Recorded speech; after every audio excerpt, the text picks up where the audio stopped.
Sometimes playing Rust can be difficult, even if you are an experienced player, but this video will make it easier, thanks to these 20 tips that you should start using in Rust.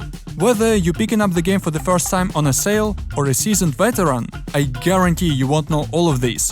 For example, I'll show you how to run through the air on the launch side without making any walking sounds, or how to blow up your enemies on the oil rig without even being there, or maybe how to get some free loot thanks to these wagons. If you do find this video useful, make sure to hit that like button below and subscribe to the channel, it helps me a lot. With that said, let's start with the first tip.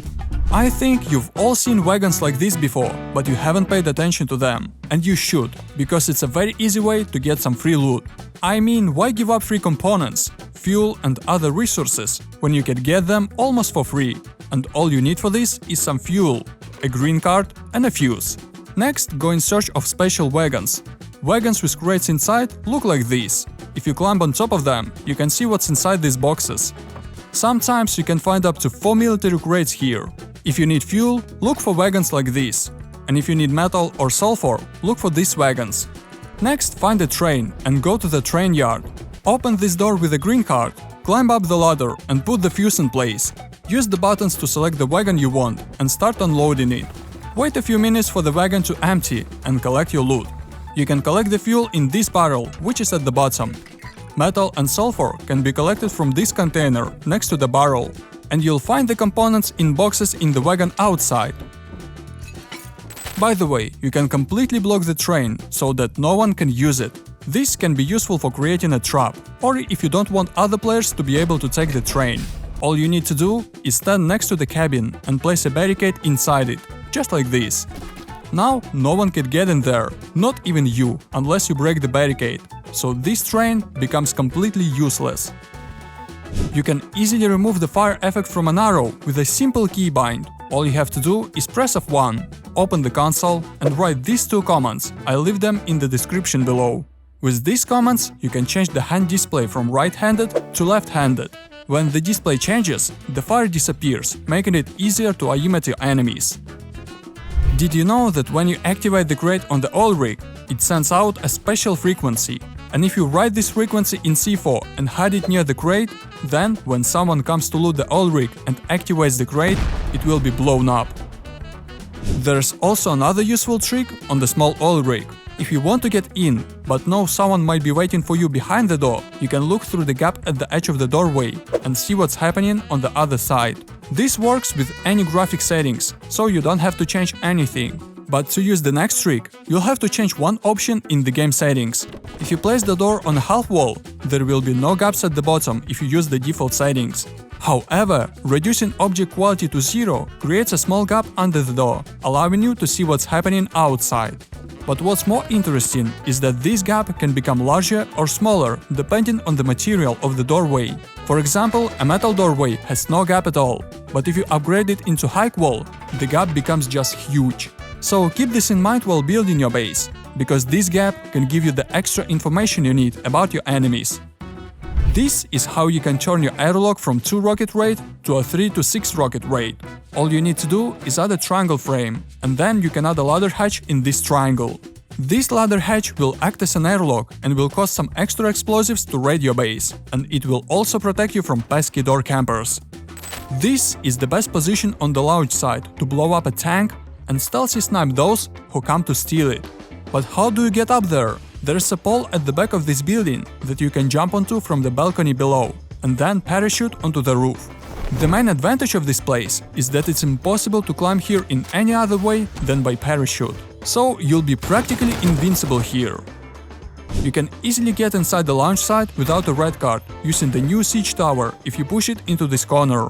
Once you have done this, just climb to the top of the tower and leave this gate at the same time by jumping, so you will find yourself at the very top. Ask your teammate to stand on the edge, then jump on his head, and then on the launch side, and that's it.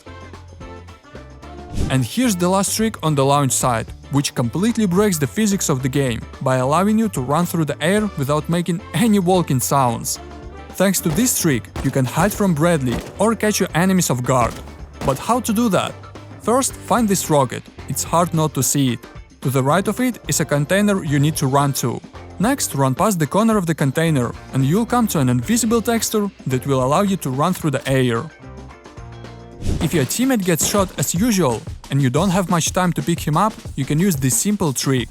First, place a barricade to protect yourself. Then start picking up your teammate and at the same time bandage him. This way you will speed up the process by 2 times, which can be critical during PvP. If a Chinese clan has started building near your base, you can surprise them with a new item in the game. And I'm talking about the Catapult, because it's a really deadly thing. You can use a simple stones to deal damage through the wall, which is insane. The only downside is that it's hard to hit a wall with the Catapult, but with a little practice, you'll understand how it works. And with this item, you can turn the whole raid meta in Rust upside down. Propane bombs is a new explosive in the game that can be placed underneath someone else's base and detonated from a distance. But the main trick is that you can make these bombs on the second workbench, and all you need to craft them is 1 propane tank, 150 gunpowder and 6 explosives. Yes, you need a third workbench to craft explosives, but if you find it somewhere on the cargo, for example, and research it, you can use the mixing table to make explosives and save a lot of scrap. In general, these things could easily replace C4 for raids. So what do you think about these new bombs? Because to me, it seems like a really OP item.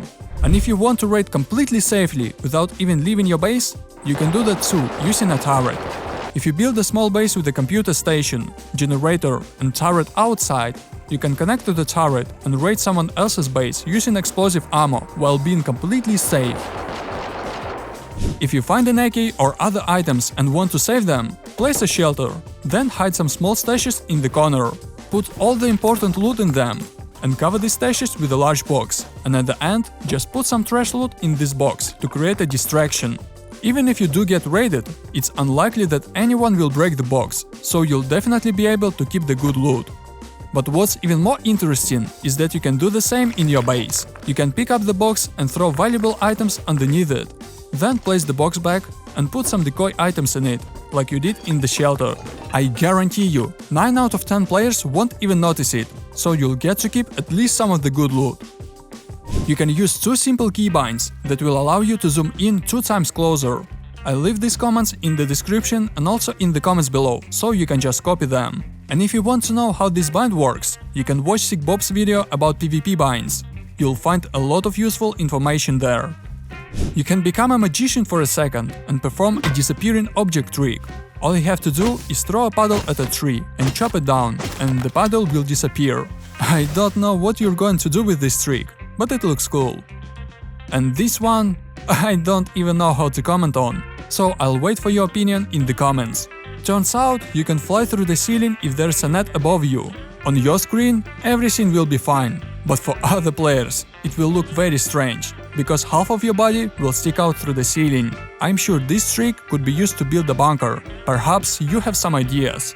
And if you want to learn more about Rust, then here's 15 things I wish I had known before playing Rust. Even if you're a more experienced player, I guarantee you won't know all of these.